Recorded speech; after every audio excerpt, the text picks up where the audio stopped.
আজকে ইনশাআল্লাহ হযরতে উসমান গনি রাদিয়াল্লাহু তাআলা আনহু থেকে ইমামে হাসান মুজতাবা পর্যন্ত আলোচনা করার চেষ্টা করব।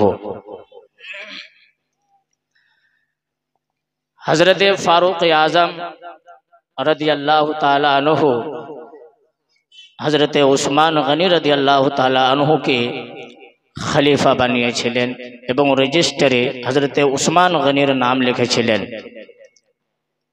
হযরতে ফারুক আজম রাদিয়াল্লাহু তাআলা আনহুর ফয়সালা অনুযায়ী মদিনা শহরের লোকজনেরা নবীর উম্মতের দল হযরতে উসমান গনি রাদিয়াল্লাহু তাআলা আনহুকে খলিফা তসলিম করেছিলেন। যে উসমান 1200 বছর মদিনার মাটিতে থেকে খেলাফতের দায়িত্ব পালন করেছিলেন, এই 1200 বছরের মধ্যে অনেক কাজ করেছেন, অনেক দিনের খিদমত করেছেন। কিন্তু হযরতে উসমান গনি রাদিয়াল্লাহু তাআলা আনহু শেষ সময় হযরতে উসমান গনিকে শহীদ করা হয়েছিল। কিন্তু শহীদ কেন করা হয়েছিল, ওর কারণ কি ছিল, কোন কারণে হযরতে উসমান গনিকে শহীদ করা হয়েছিল? যেহেতু উসমান গনি আমার নবী পাক সাল্লাল্লাহু আলাইহি সাল্লামের জামাই, বলেন সুবহানাল্লাহ। সুবহানাল্লাহ। যেমন হযরতে আলী রাদিয়াল্লাহু তাআলা আনহু নবী পাকের জামাই ছিলেন, হযরতে ফাতেমাতুজ জাহরা উনির স্ত্রী, সেই মতো হযরতে উসমান গনি রাদিয়াল্লাহু তাআলা আনহুর স্ত্রী আমার নবী পাক সাল্লাল্লাহু আলাইহি সাল্লামের বেটি ছিলেন, বলেন সুবহানাল্লাহ। সুবহানাল্লাহ। আর এক বেটি নাই, এক বেটির সঙ্গে উসমান গনির বিবাহ হয়েছিল। আমার নবী পাক সাল্লাল্লাহু আলাইহি সাল্লামের ও মেয়ে বেটির যখন ইন্তেকাল হলো, তারপরে আমার নবী পাক সাল্লাল্লাহু আলাইহি সাল্লাম আবার দ্বিতীয় বেটি হযরতে উসমান গনিকে দিয়েছিলেন, বলেন সুবহানাল্লাহ। সুবহানাল্লাহ। সুবহানাল্লাহ। হযরতে উসমান গনিকে জুন নুরাইন বলা হয়। জুন নুরাইন, দো নূর ওয়ালা। মানে হযরতে উসমান গনির স্ত্রী দুই নূর, আমার নবীর সন্তান দুই মেয়ে কে হযরতে উসমান গনি নিজের স্ত্রী বানিয়েছিলেন। তার জন্য তাকে জুন নুরাইন, দো নূর ওয়ালা বলা যায়, বলেন সুবহানাল্লাহ। সুবহানাল্লাহ। হযরতে উসমান গনি রাদিয়াল্লাহু তাআলা আনহু 1200 বছর খেলাফতের দায়িত্ব পালন করলেন। 1200 বছর খেলাফতের দায়িত্ব পালন করলেন। তারপরে এই মিশর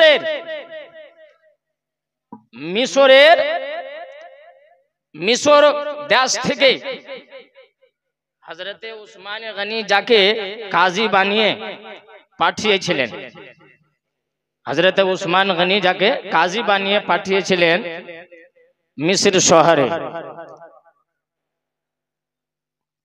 লাস্ট সময় মানে 12 বছর যে হযরতে উসমান গনি খেলাফত তের দায়িত্ব পালন করেছিলেন, লাস্ট সময় বছরের লাস্ট মাসে এই মিশর শহরের লোকেরা এসে শিকায়ত করলো, হুজুর আপনি মিশর শহরে যাকে কাজী বানিয়ে পাঠিয়েছেন, গভর্নর, সে হক আদায় করে না, সে হক আদায় করে না। আপনি নতুন ভাবে কোনো না কোনো সাহাবীকে আমাদের শহরের জন্য কাজী বানিয়ে পাঠিয়ে দেন, নতুন ভাবে গভর্নর বানিয়ে পাঠান। মাস, 2 মাস, 3 মাস, 4 মাস পরে পরে এই শিকায়ত আসতে থাকে। তখন হযরতে উসমান গনির দরবারে ওই মিশর শহরের অনেক লোকজন হযরতে উসমান গনির দরবারে আসলেন, এসে অভিযোগ জানালেন যে আপনি গভর্নর পাঠান। হযরত উসমান গনি বললেন, আচ্ছা তোমরাই নিয়োগ করো আর মুন্তাখাব করো, ফয়সালা করো कि আমি কাকে তোমাদের শহরের জন্য, মিশর শহরের জন্য আমি গভর্নর বানিয়ে পাঠাবো, তোমরা ইন্তখাব করো, নিয়োগ করো। তারা নাম নিলেন তখন হযরতে মুহাম্মদ বিন আবু বকর রাদিয়াল্লাহু তাআলা আনহু। আবু বকরের ছেলে হযরতে মুহাম্মদ, ওনার নাম নিলেন কে উনিকে আমাদের শহরে গভর্নর কাজী বানিয়ে পাঠিয়ে দেন। ঠিক আছে, বানিয়ে দিলাম। ইয়ার আগে যে আব্দুল্লাহ বিন সরহ যিনি গভর্নর ছিল, উসমান গনি চিঠি লিখলেন, এ আব্দুল্লাহ তোমাকে আমি এই গভর্নর পদ থেকে মাজুল করে দিলাম, তুমি ওই পদ ছেড়ে দাও আর তোমার জায়গাতে আবু বকরের ছেলে মুহাম্মদ বিন আবু বকর ওই মিশর শহরের গভর্নর বনবে। চিঠি লিখে দিলেন, মুহাম্মদ বিন আবু বকরের হাতে দিয়ে দিলেন। আর মিশর শহর থেকে যত লোকজন এসেছিলেন তার সঙ্গে সফর শুরু করলেন, মিশর যাচ্ছিলেন। কিন্তু রাস্তায় এক গোলাম, তারা কি দেখছেন, এক গোলাম, হাবশি গোলাম, খুব দ্রুতে ঘোড়ার উপরে আরোহণ হয়ে, সওয়ার হয়ে অনেক দ্রুতে ভাগছে। আর মুহাম্মদ বিন আবু বকর জিনাদের সঙ্গে মিশর শহরের সফর করছিলেন, তাদেরকে পার করে আগে যাচ্ছে। হযরতে মুহাম্মদ বিন আবু বকরের সঙ্গে যারা ছিলেন তারা জিজ্ঞাসা করলেন, এ কে, এ গোলাম কে যে আমাদের আগে চলে যাচ্ছে, একে ধরো। যখন ধরা হলো ওই গোলামকে, বলো তুমি কোথায় যাচ্ছ আর তোমাকে কে পাঠিয়েছে? ওই গোলাম বলল, আমি মিশর শহর আব্দুল্লাহর কাছে যাচ্ছি, যে আব্দুল্লাহ গভর্নর ছিল আগে। কেন, কার আদেশে তুমি মিশর শহরের গভর্নর আব্দুল্লাহর কাছে যাচ্ছ? তখন ওই গোলাম বলেছিল, আমাকে আমিরুল মুমিনিন পাঠিয়েছে। হযরত উসমান গনি। আচ্ছা, উসমান গনি পাঠিয়েছে? হ্যাঁ। যখন আর তালাশি নেওয়া হলো, চেক করা হলো, আর পকেট চেক করা হলো, তো পকেট থেকে একটা চিঠি বাইরে এলো। চিঠিতে কি লেখা আছে? হযরতে মুহাম্মদ বিন আবু বকর সব লোকজনকে এক জায়গাতে জমা করে ওই চিঠি পড়তে শুরু করলেন। চিঠিতে লেখা ছিল, এ আব্দুল্লাহ, তুমি এখন বর্তমানে গভর্নর আছো, তোমার কাছে এই মদিনা থেকে মুহাম্মদ বিন আবু বকরের সঙ্গে যত লোকজন এখান থেকে যাচ্ছে তারাকে কোনো বাহানাতে কতল করে দাও।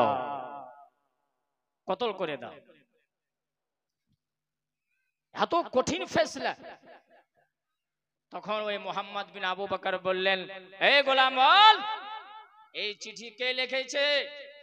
আমিরুল মুমিনিন উসমান গনি লিখেছেন। তোমাকে কে পাঠিয়েছে? এটা আমিরুল মুমিনিন। যে উটনি কার? এটা আমিরুল মুমিনের উটনিও হযরত উসমান গনির। চিঠিতে যে মোহর লাগা আছে, স্ট্যাম্প যে মোহর লাগা আছে হযরত উসমান গনির। তখন তারা আর মিশর শহর গেলেন না, রাস্তা থেকেই মদিনা শহর ফিরে আসলেন।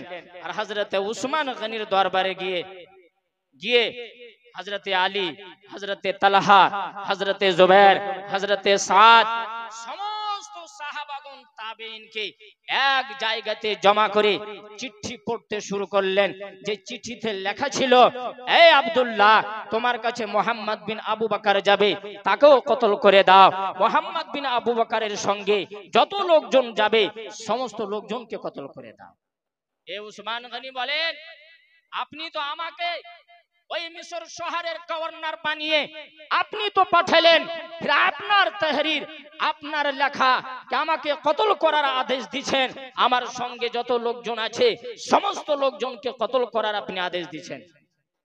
আমিরুল মুমিনিন, আপনি বলেন এই চিঠি কে লিখেছে? আপনি লেখেননি?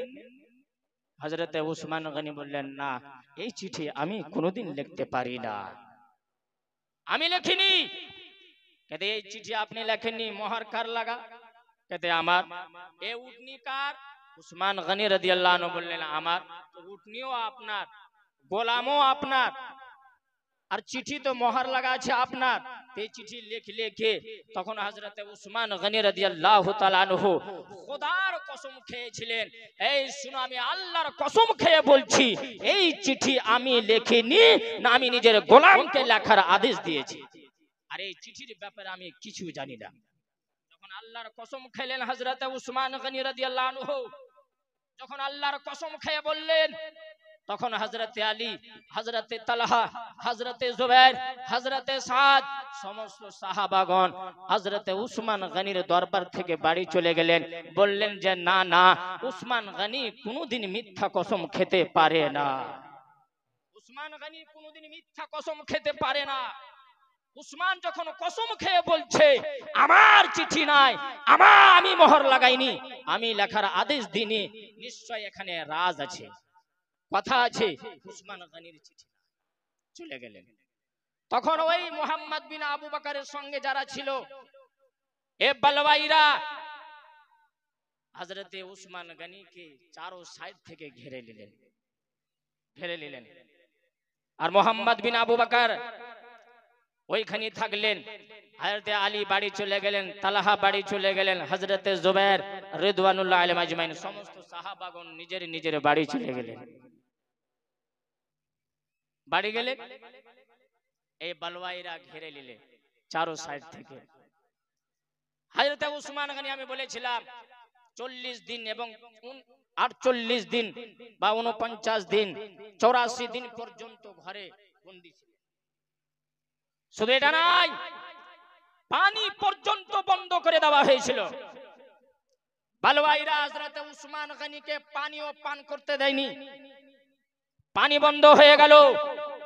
হযরতে উসমান গনি রাদিয়াল্লাহু তাআলা আনহু ঘর থেকে ছাদের উপরে গিয়ে হযরতে উসমান গনি আওয়াজ দিলেন, তোমাদের মধ্যে জুবাইর আছে? উত্তর আসছে না। তোমাদের মধ্যে তালহা আছে? উত্তর আসছে না। তোমাদের মধ্যে আলী আছে? উত্তর আসছে না।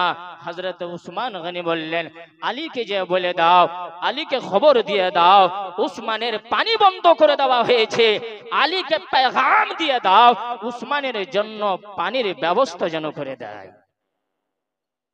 হযরত মাওলা আলীকে খবর দেওয়া হলো, হযরতে আমিরুল মুমিনিনের পানি পর্যন্ত বন্ধ করে দেওয়া হয়েছে, হে আলী পানির ব্যবস্থা করো। হযরত আলী রাদিয়াল্লাহু তাআলা আনহু পানির ব্যবস্থা করে পানি পাঠিয়ে দিলেন হযরতে উসমান গনির কাছে। মাওলা আলী যখন দেখলেন এই বালওয়াইরা আমিরুল মুমিনিনের উপরে অত্যাচার করছে, জুলুম করছে, মাওলা আলী নিজের সন্তান ইমামে হাসান আর ইমামে হুসেনকে বললেন, এই আমার সন্তান হাসান হুসেন শুনো, নিজের হাতে ধারদার নঙ্গি তলোয়ার নাও আর আমিরুল মুমিনিনের গেটের সামনে দাঁড়িয়ে যাও, কোন বালওয়াই যেন আমিরুল মুমিনিনকে কতল না করতে পারে। বলেন সুবহানাল্লাহ। সুবহানাল্লাহ। ইমামে হাসান তলোয়ার নিয়ে ডান সাইডে দাঁড়িয়ে আছেন, ইমামে হুসেন নঙ্গি তলোয়ার নিয়ে বাম সাইডে দাঁড়িয়ে আছেন উসমান গনি রাদিয়াল্লাহু তাআলা আনহুর গেটের সামনে, যেন কোনো বালওয়াই যেন উসমান গনিকে আমিরুল মুমিনিনকে যেন কতল না করতে পারে। কিন্তু আমার নবী পাক সাল্লাল্লাহু আলাইহি সাল্লাম তো উসমান গনিকে আগেই বলেছিলেন, হে উসমান তুমি শহীদ হবা আর আমার উম্মত তোমাকে শহীদ করবে। হযরত উসমান গনি জানছিলেন আমার তকদির, আমার কিসমতে শহীদ লেখা আছে, আমাকে শহীদ হইতেই হবে। আজকে শহীদ হই, 1 মাস পর 2 মাস পর 1 বছর পর 2 বছর পর আমাকে শহীদ হইতেই হবে, কেননা আমার নবী পাক আমাকে বলেছেন, এই উসমান তুমি শহীদ হবা, আমার উম্মত তোমাকে শহীদ করবে, আমার নবীর কথা মিথ্যা হতে পারে না, আমাকে শহীদ হইতেই হবে। হযরত উসমান গনি আর কোরআন নিয়ে কোরআন পড়তে শুরু করলেন। ওই অবস্থায় মোহাম্মদ বিন আবু বকর রাদিয়াল্লাহু তাআলা আনহু, কিন্তু উনাকে তো গভর্নর বানিয়ে পাঠিয়েছিলেন।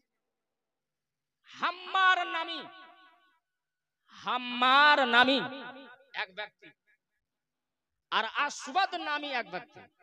হাম্মার আর আসওয়াদ, হাম্মারের মানা হয় যেই গাধা বাড়িতে রাখে, যে গাধাকে বাড়িতে রাখে, গাধা পুষে, তাকে বলা হয় হাম্মার। সে গাধা পুষত, যেমন আমরা আপনারা ছাগল রাখেন তেমনই ও গাধা রাখত, তার জন্য নামই পড়ে গেছিল হাম্মার, মানে গাধেওয়ালা। হাম্মার নামী শখস আর আসওয়াদ নামী শখস, এই দুই ব্যক্তিকে হযরতে মুহাম্মদ বিন আবু বকর সঙ্গে নিয়ে হযরতে উসমান গনির বাড়ির পাশে যে বাড়িটা ছিল সেই বাড়ির ছাদের উপরে গেলেন। আর ছাদের উপরে গিয়ে ছাদের উপর দিয়ে লাফিয়ে হযরতে উসমান গনির ঘরের ভিতরে গিয়েছিলেন। লাফিয়ে হযরতে উসমান গনির ঘরে ডাইরেক্ট। चारों तरफ उस्मान गनीर घरेर चारों साइडे बलवाई, गेटेर सामने आसपाशे साहाबागण हेफाजत करছেন, আর তারা ছাদের উপর দিয়ে লাফিয়ে উসমান গনির কাছে পৌঁছালো। মুহাম্মদ বিন আবু বকর দেখলেন হযরত উসমান গনি কোরআন তেলাওয়াত করছেন, কোরআন পড়ছেন, কিন্তু এই মুহাম্মদ বিন আবু বকর সিধা ডাইরেক্ট গিয়ে হযরত উসমান গনি রাদিয়াল্লাহু তাআলা আনহু এই দাড়ি মোবারক। হযরত উসমান বললেন, এই মুহাম্মদ বিন আবু বকর, তোমার বাবা যদি এই আমল করতে দেখতো, তোমার বাবা কোনোদিন এই আমলকে দেখার পরে রাজি হতো না। এই মুহাম্মদ বিন আবু বকর, তুমি জানো না ইসলাম ধর্মের মধ্যে দাড়ির তাজিম করতে হয়, দাড়ির প্রশংসা করতে হয়। তুমি আমার দাড়ি ধরেছ, তোমার বাবা যদি এই আমল করতে দেখতেন, আবু বকর কোনোদিন রাজি হতেন না। মুহাম্মদ বিন আবু বকর নিজের বাবার নাম যখন বেরানে আসলো স্মরণ করলেন। ও মুহাম্মদ বিন আবু বকর, হযরতে উসমান গনির দাড়িকে ছেড়ে দিয়ে হযরতে উসমান গনি থেকে সরে গেলেন। মুহাম্মদ বিন আবু বকর ইচ্ছা ছিল উসমানকে আমি কতল করে দেব, কিন্তু যখন উসমান বললেন, এই মুহাম্মদ, তোমার বাবা আবু বকর যদি এই আমল করতে দেখতো, আবু বকর কোনোদিন বরদাস্ত করতো না। তার সন্তান মুহাম্মদ বিন আবু বকর ছেড়ে দিয়ে দূরে সরে গেলেন। কিন্তু ওই মুহাম্মদ বিন আবু বকরের সঙ্গে হাম্মার, আসওয়াদ নামী দুই ব্যক্তি যে সঙ্গে উসমান গনির ঘরে প্রবেশ করেছিল, সেই দুই ব্যক্তি তলোয়ার নিয়ে হযরতে উসমান গনির উপরে হামলা করলেন, আঘাত দিলেন, এমন ভাবে তলোয়ার মারলেন, এমন ভাবে তলোয়ার দিয়ে আঘাত দিলেন, হযরতে উসমান গনি শহীদ হয়ে গেলেন। পড়েন ইন্না লিল্লাহি ওয়া ইন্না ইলাইহি রাজিউন। শহীদ হয়ে গেলেন। কিন্তু ওই ঘরের ভিতরে হযরতে উসমান ছিলেন, আর তিনার স্ত্রী হযরতে নাইলা রাদিয়াল্লাহু তাআলা আনহা ছিলেন। তিনার স্ত্রীর সামনে উসমান গনিকে শহীদ করা হলো। তিনার স্ত্রী যখন দেখলেন, চিল্লাতে শুরু করলেন, কিন্তু বালওয়াইরা এমন হাল্লা করছিল যে হাল্লার আওয়াজে উসমান গনির স্ত্রী হযরতে নাইলা রাদিয়াল্লাহু তাআলা আনহার আওয়াজ বাইরে গেল না, বাইরে পৌঁছালো না। তিনার স্ত্রী ছাদের উপরে গিয়ে এলান করলেন, তোমরা বাইরে দাঁড়িয়ে আছো, আমিরুল মুমিনিনকে শহীদ করে দেওয়া হয়েছে। তাড়াতাড়ি করে উসমান গনির ঘরে যাচ্ছেন, কি দেখছেন উসমান গনি শহীদ হয়ে গেছে। আর ও কোরআন পড়ছেন, কোরআন খুলেই ধরা আছে, আর ওই অবস্থায় শহীদ করে দেওয়া হলো। হযরতে উসমান গনি যখন শহীদ হলেন, 35 হিজরি সালে শহীদ করা হয়েছিল। হযরত উসমান গনিকে কাফন দফন করা হলো। তারপরে ওই মদিনার মাটিতে হযরতে আলী রাদিয়াল্লাহু তাআলা আনহু আবু বকরের পরে উমর খলিফা বনেছিলেন, উমরের পরে হযরতে উসমান খলিফা বনেছিলেন। হযরতে উসমান শহীদ হয়ে গেলেন। এই উসমানের পরে মদিনার মাটিতে ইসলাম ধর্মের মধ্যে এই মুসলমানের মধ্যে খলিফাকে বনবে, খেলাফতের দায়িত্বকে পালন করবে, এই নিয়ে মশলা উঠল। হযরতে মাওলা আলী রাদিয়াল্লাহু তাআলা আনহু ওই মদিনার মাটিতে খেলাফতের এলান করে দিলেন। বলেন সুবহানাল্লাহ। আর ওই মদিনা শহরের লোকজনেরা হযরতে মাওলা আলীর হাতে বাইত হয়ে গেলেন, মাওলা আলী খলিফা বনে গেলেন। হযরতে মাওলা আলী রাদিয়াল্লাহু তাআলা আনহু যখন খেলাফতের এলান করলেন, তখন ওই সময় হযরতে তালহা, হযরতে জুবাইর, তার সঙ্গে আম্মা আয়েশা সিদ্দিকা রাদিয়াল্লাহু তাআলা আনহা, ইনারা বসরা শহর গিয়ে যারা হযরতে উসমান গনিকে কতল করেছিলেন, শহীদ করেছিলেন, হযরতে আম্মা আয়েশা বললেন, যারা উসমান আমিরুল মুমিনিনকে কতল করেছে তারাকেও কতল করা হোক। কেননা ধর্ম ইসলামের মধ্যে কানুন, কোন বান্দা যদি মুমিনকে কতল করে দেয়, ইসলামের কানুন, ইসলামের নিয়ম, কতলের বদলে কতল করা হবে, খুনের বদলে খুন নেওয়া হবে। কেননা আল্লাহ পাক কোরআনের মধ্যে বলেছেন, ইয়া আইয়ুহাল্লাযীনা আমানু কুতিবা আলাইকুমুল কিসাসু ফিল কাতলা আল হুররু বিল হুররি ওয়াল আবদু বিল আবদি ওয়াল উনসা বিল উনসা। জোরে বলেন সুবহানাল্লাহ। আল্লাহ পাক কোরআনের মধ্যে বলেন, এই আমার ইমানদার বান্দারা, তোমাদের মধ্যে, আমার বান্দার মধ্যে কোন মুমিন বান্দা যদি বান্দাকে কতল করে দেয়, গোলামকে গোলাম যদি কতল করে দেয়, মহিলা যদি মহিলাকে কতল করে দেয়, আজাদ বান্দার কতলে বদলে আজাদ বান্দাকে কতল করা হবে। কোন গোলাম অন্য গোলামকে যদি কতল করে দেওয়া হয়, গোলামের বদলে গোলামকে কতল করা হবে। কোন মহিলা যদি মহিলাকে কতল করে দেয়, মহিলার কতলে বদলে মহিলাকে কতল করা হবে। ইসলাম ধর্মর বিধান হচ্ছে এটাই।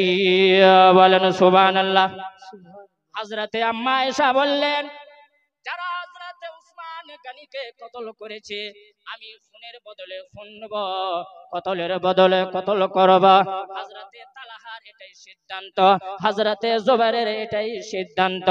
তিনারা এই মদিনা শহর থেকে সফর করে বসরা শহর গেলেন বদলা নেওয়ার জন্য। এদিকে মদিনা শহরে হযরতে মাওলা আলী রাদিয়াল্লাহু তাআলা আনহু খেলাফতের দায়িত্ব পালন করেছিলেন। খেলাফতের পদে খলিফা নিয়োগ করা হয়েছিল। হযরতে মাওলা আলীকে যখন খবর পৌঁছালো, খবর পেলেন মাওলা আলী, তিনি সোচতে লাগলেন, চিন্তায় পড়লেন, ভাবনায় পড়ে গেলেন। আম্মা আয়েশা বসরা চলে গিয়েছেন, হযরতে তালহা বসরা চলে গিয়েছেন, হযরতে তালহা বসরা চলে গিয়েছেন। মাওলা আলী মদিনা থেকে বসরা শহর যাওয়ার জন্য কিছু লোকজনকে সঙ্গে নিয়ে মদিনা থেকে কুফা শহরের সফর শুরু করলেন। বলেন সুবহানাল্লাহ। বসরা শহর যাবেন। হযরতে মাওলা আলী রাদিয়াল্লাহু তাআলা আনহু মদিনা থেকে সফর শুরু করলেন। বসরা শহর যাবে, ইরাক যাবে। ইরাক শহরে মদিনা শহরের মাঝে একটি জায়গার নাম হচ্ছে জমাল। জমাল জায়গা। সেই জমাল জায়গাতে হযরতে মাওলা আলী নিজের দল নিয়ে গেলেন। আম্মা আয়েশা, হযরতে তালহা, হযরতে জুবাইর নিজের দল নিয়ে আসলেন। আর ওই জমাল জায়গাতে একটা যুদ্ধ হয়েছিল। আম্মা আয়েশার জামাইকে হযরতে আলী, যুদ্ধ শুরু হয়ে গেল মাওলা আলীর মধ্যে আর আম্মা আয়েশার মধ্যে। আম্মা আয়েশা বলছেন, হে আলী শোন, কোরআনের ফয়সালা আছে, খুনের বদলে খুন নিতে হবে, কতলের বদলে কতল করতে হবে। আলী তুমি যদি কতল না করো, তোমার সামনে দাঁড়িয়ে তোমার সামনে মোকাবিলা করতে গিয়ে আমি তোমার সাথে যুদ্ধ করব। আম্মা আয়েশা পরস্পর কিছুদিন যুদ্ধ চলেছিল। যুদ্ধ হলো, খতম হলো। হযরতে আমিরে মুআবিয়ার পক্ষ থেকে অভিযোগ, আম্মা আয়েশার পক্ষ থেকে অভিযোগ, হযরতে তালহার পক্ষ থেকে অভিযোগ, এই আলী তুমি কতলের বদল কতল করো, যারা উসমান গনিকে শহীদ করেছে তারাকে কতল করো। হযরতে উসমান গনি কে যারা শহীদ করেছে তারাকে কতল করে দাও। হযরতে মাওলা আলী চিন্তা করলেন, আমি যদি তারাকে কতল করে দিই, আমি যদি তারাকে কতল করে দিই তাহলে একটা ফিতনা জন্ম নেবে, এমন ফিতনা যাকে রোকা যাবে না, যাকে রোকা কঠিন হয়ে যাবে, থামতে পারা যাবে না। হযরত আলী কতলের বদল তারাকে কতল করলেন না। কোন রাজার কথা ছিল, কোন কারণ বশত হযরত আলী রাদিয়াল্লাহু তাআলা কতল করলেন না। তখন আম্মা আয়েশা, তালহা, জুবায়ের ওই যুদ্ধ হওয়ার পরে মদিনা চলে আসলেন, আর হযরতে মাওলা আলী নিজের সঙ্গে কিছু লোককে নিয়ে কুফা শহর চলে গেলেন, ইরাক চলে গেলেন। কিছুদিন পর আবার যুদ্ধ হবে।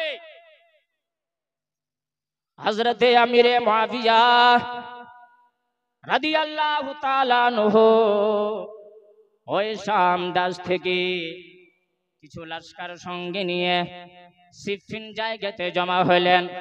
হযরতে মাওলা আলী কিছু নিজের সাথীকে সঙ্গে নিয়ে, লস্করকে সঙ্গে নিয়ে জঙ্গে সিফিন জায়গাতে জমা হলেন।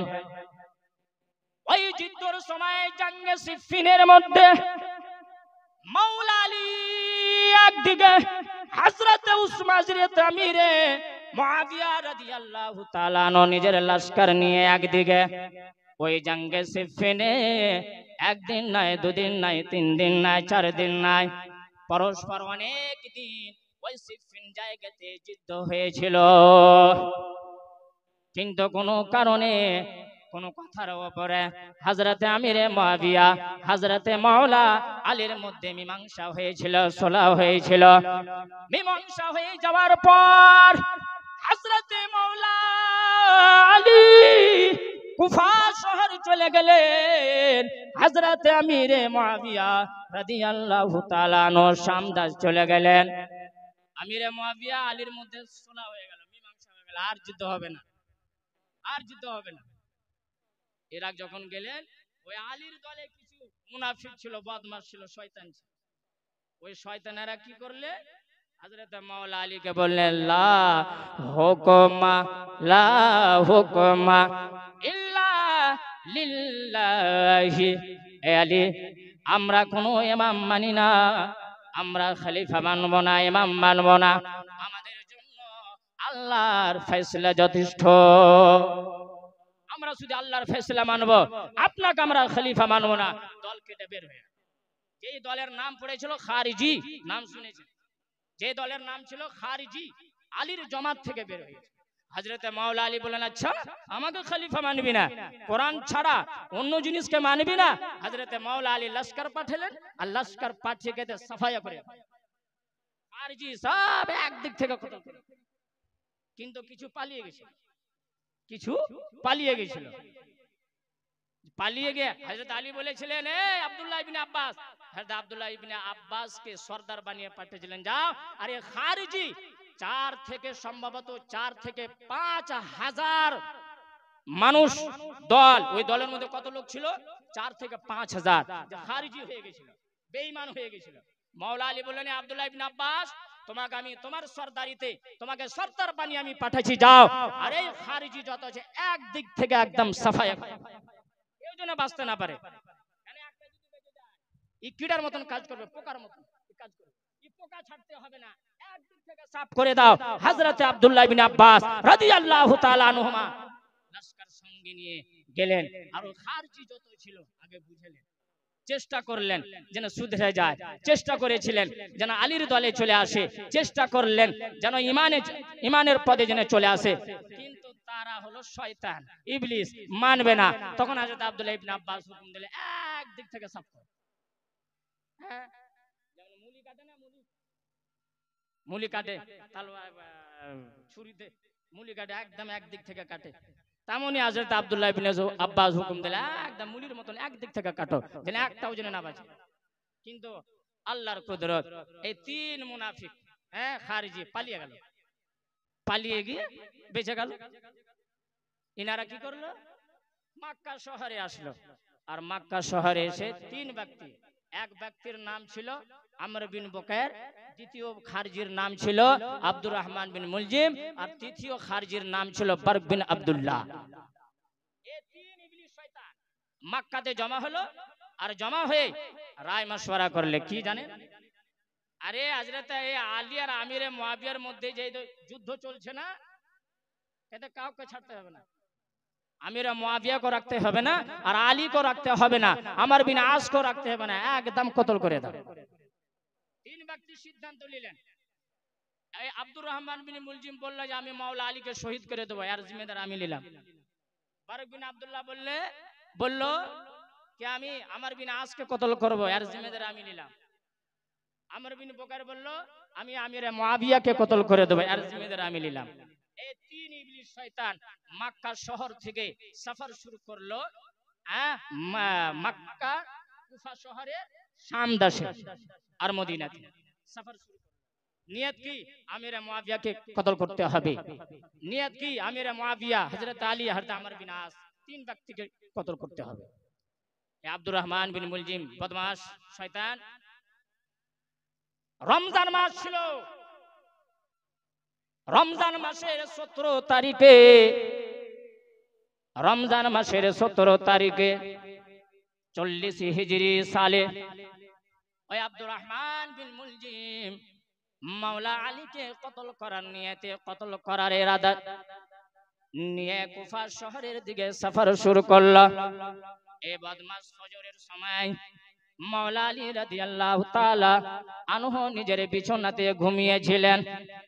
মাওলা আলী বিছানা থেকে যখন জাগলেন, হযরত ইমামে হাসান মুজতাবাকে ডাক দিলেন, এই আমার সন্তান, আমার ছেলে আমার ছেলে হাসান মুজতাবা, শোনো, আজকে রাত্রের বেলা আমি যখন নিজের বিছানাতে ঘুমিয়েছিলাম, আপনি স্বপ্ন দেখলাম আমি আজকে রাত্রের বেলা ঘুমান্ত অবস্থায় আমি নবী পাক সাল্লাল্লাহু আলাইহি সাল্লামের জিয়ারত করেছি। বলেন সুবহানাল্লাহ। মাওলা আলী বললেন, ও হাসান শুনো, আজকে আমি রাত্রের বেলা যখন ঘুমান্ত অবস্থায় আমি আমার নবী পাককে দেখলাম, নবীর জিয়ারত করলাম। আমার নবী পাক বললেন, আমার নবী পাক সাল্লাল্লাহু আলাইহি সাল্লামকে স্বপ্ন অবস্থায় আমাকে শাহাদাতের সংবাদ দিয়েছেন। বলেন সুবহানাল্লাহ।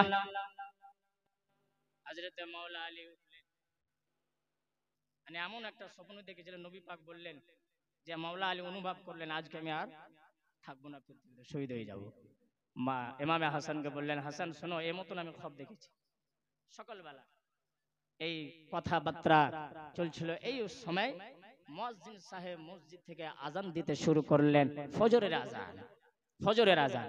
মাওলা আলী রাদিয়াল্লাহু তাআলা আনহু বাড়ি থেকে ওযু করে বের হলেন। এই গ্রামে এলাকাতে আওয়াজ দেয়, উঠো, ফজরের সময় হয়ে গেছে। আওয়াজ দিতে দিতে দিতে মসজিদে দিকে যাচ্ছিলেন। ওই রাস্তার কিনারায় ধারে ওই আব্দুর রহমান বিন মুলজিম হযরত মাওলা আলীর সঙ্গে সাক্ষাৎ করলো, দেখা করছে, মোলাকাত হয়েছে। মাওলা আলী আব্দুর রহমান বিন মুলজিম বদমাশ শয়তান এমন ভাবে হযরতে মাওলা আলী মাথা মোবারকে এমন মতো তলোয়ারের হামলা করেছিল, যে তলোয়ার যখন মাথার উপরে পড়ল, এই মাথা কপাল মোবারক থেকে নিয়ে তলোয়ার এত জোরদার মেরেছিল, সে তলোয়ার মাথা কপাল মোবারককে কাটতে কাটতে এই কানের লতি পর্যন্ত গিয়েছিল।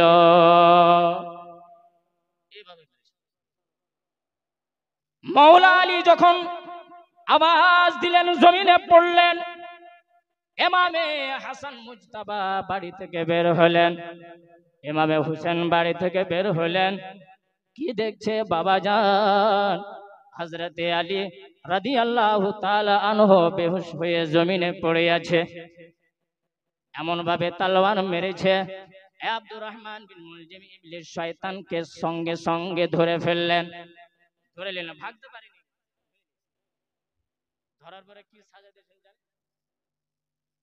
একদম অংশ অংশ করে কেটেছিলেন ওর দেহকে, পায়ের দিক থেকে আলাদা করে মাথার দিকে আলাদা কেটে কেটে কেটে কেটে ওর বুটি বানিয়েছিলেন। ইমামে হাসান সাজা দিয়েছিলেন। আর বুটি বানিয়ে একটি হাদিসে পাওয়া যায়, বর্ণনাতে পাওয়া যায়, তাকে বোরাতে ভরে আর বেঁধে তাকে আগুনে ফেলে দেওয়া হয়েছিল, জ্বালিয়ে ছাই করে দেওয়া হয়েছিল, এমন সাজা দিয়েছিল।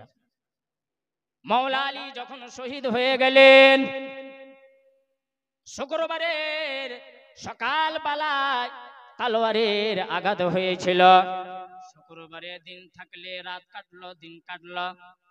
রবিবারে রাত্রের বেলা হযরতে মাওলা আলী রাদিয়াল্লাহু তাআলা আনহু শহীদ হয়ে গেলেন।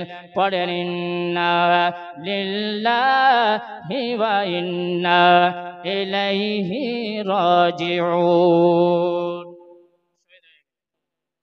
শহীদ হয়ে গেলেন। হযরত ইমামে হাসান রাদিয়াল্লাহু তাআলা আনহু জানাজার নামাজ পড়াইলেন। ইমামে হাসান মুজতাবা রাদিয়াল্লাহু তাআলা আনহু জানাজার নামাজ পড়াইলেন। পড়ার পরে এবার প্রশ্ন উঠল, এই মদিনা কুফা শহরে শামদাসে যত মুসলিম মুলক আছে, এবার কে খলিফা বনবে? খলিফা কে বনবে? হযরতে মাওলা আলী রাদিয়াল্লাহু তাআলা আনহুর শহীদ হওয়ার পর হযরতে ইমামে হাসান মুজতাবা রাদিয়াল্লাহু তাআলা আনহু খেলাফতের এলান করলেন। বলেন সুবহানাল্লাহ। ওই কুফা শহরে 1000 নাই, 2000 নাই।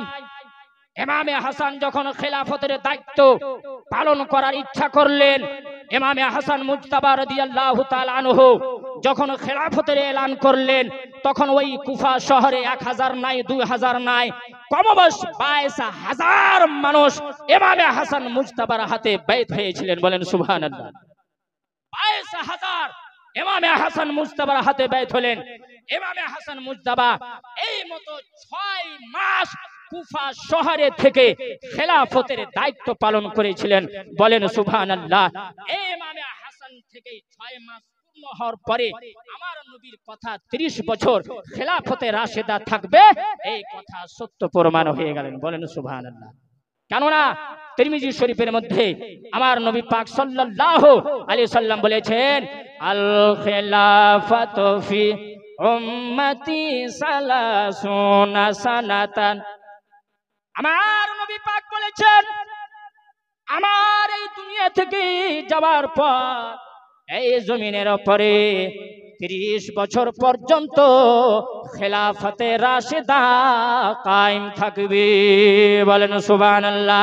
সুম্মা মুলকুম বাদা যালিকা ক্বালা সাইয়্যিদুনা ক্বালা লি সাফিনাতু আমসিক খিলাফাতা আবি বকরনা ওয়া আমসিক খিলাফাতা উমর ওয়া আমসিক খিলাফাতা উসমানা ক্বালা সাইয়্যিদুন ক্বালা লি সাফিনাতু ওয়া আমসিক খিলাফাতা আলিয়্যিনা ফাওয়াজাদনা সালাসিনা সানাতান। ওয়ালান সুবহানাল্লাহ। মোল্লা আলী কারি আলী রহমত রিজওয়ান শরীফুল আকবরের মধ্যে এই হাদিসের ব্যাখ্যা করতে গিয়ে লেখেন, হাদা খিলাফাতুন নবুওয়াতি ওয়া খিলাফাতু সিদ্দিকে সানাতানি ওয়া সালাসাতু আশহুরিন ওয়া খিলাফাতু উমারা 10 সিনিনা ওয়া নিসফুন ওয়া খিলাফাতু উসমানা 12 سنين وخلافة علي 4 سنين سنة وخلافة الحسن 6 أشهر وأول ملوك ملوك المسلمين معاوية فهو أفضلهم لكن صار إماما حقا لما فوز إليه الحسن بن علي الخلافة فإن الحسن بن علي بايعه أهل العراق بولن سبحان الله